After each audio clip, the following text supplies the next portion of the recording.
दोस्तों, आज आप लोगों के बीच यूपी बीएड सेमेस्टर 4 का पेपर 2 लेकर के आए हैं। पेपर 2 का कुछ क्वेश्चन बहुत इम्पोर्टेंट है, जिसमें इस सब्जेक्ट का नाम है शिक्षा में नवाचार। इससे संबंधित मोस्ट 5 क्वेश्चन आप लोगों को बताएंगे, जो बार बार क्वेश्चन पूछा जाता है यूपी बीएड में।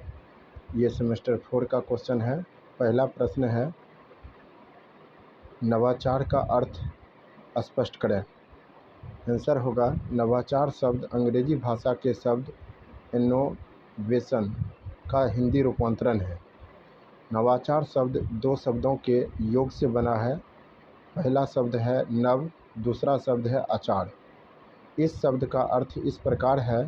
प्रथम शब्द नव का अर्थ नया या नवीन होता है। दूसरा शब्द आचार का अर्थ आचरण या परिवर्तन होता है। इस प्रकार नवाचार शब्द नव प्लस आचार को मिलाकर बना है,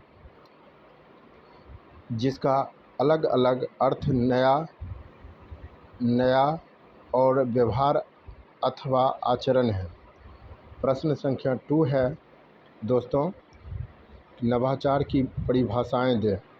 ये क्वेश्चन बार बार पूछा जाता है, बहुत इम्पोर्टेंट है, जो कि आप लोगों को लिखना है। नवाचार को विभिन्न विद्वानों ने अपने अपने शब्दों में परिभाषित किया है, जिसमें 2 वैज्ञानिक का महत्वपूर्ण स्थान है।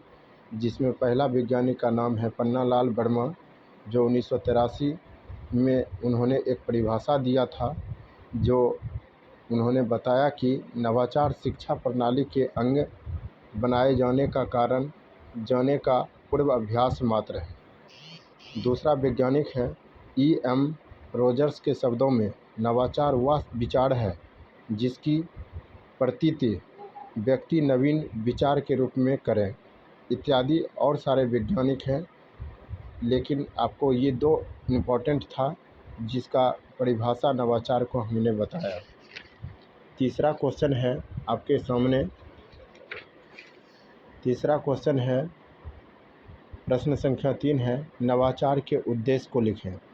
दोस्तों, नवाचार के प्रमुख उद्देश्य इस प्रकार हैं। पहला है अध्यापन की नई तकनीकों का विकास करना। दूसरा उद्देश्य है अध्यापक की उसके परिश्रम का अधिक लाभ देना। तीसरा उद्देश्य है विद्यालय प्रशासन में अनुकूल परिवर्तन लाना। ये 3 उद्देश्य इनका महत्वपूर्ण है। और लास्ट में आपको निष्कर्ष लिखना है। उपर्युक्त विवरण से स्पष्ट होता है कि नवाचार के ये सभी उद्देश्य महत्वपूर्ण हैं। प्रश्न संख्या 4, नवाचार की विशेषताएं को लिखें। ये भी बहुत इम्पोर्टेंट क्वेश्चन है। विशेषताएं कई बार देखा गया कि पूछा जाता है सेमेस्टर 4 में बीएड में। पहला विशेषता है नवाचार एक नवीन विचार है। दूसरा विशेषता है नवाचार के द्वारा वर्तमान परिस्थितियों में सुधार लाने का प्रयास किया जाता है। तीसरा विचार है नवाचार सचेतन और शुभ प्रयास अपनाया जाता है। और नवाचार में सदैव विशिष्टता के तत्व विद्यमान होते हैं। पाँचवा है नवाचार किसी व्यक्ति या निकाय की उपज है। दोस्तों, ये चौथा क्वेश्चन था और आप लोगों के सामने 5वां क्वेश्चन हम बताने जा रहे हैं। नवाचार के प्रकार को लिखें। मतलब इसका अर्थ ये हुआ कि नवाचार कितने प्रकार के होते हैं। तो आप उनको लिखिएगा। नवाचार 2 प्रकार के होते हैं। पहला है समस्या समाधान संबंधी नवाचार, दूसरा है सामाजिक अंतःक्रिया संबंधी नवाचार। दोस्तों, ये वीडियो अगर आप लोगों को अच्छा लगा तो अपने दोस्तों के पास इसे शेयर करें, सब्सक्राइब करें, जिससे कि बीएड सेमेस्टर 4 में वो ज़्यादा से ज़्यादा अंक हासिल कर सकें। धन्यवाद।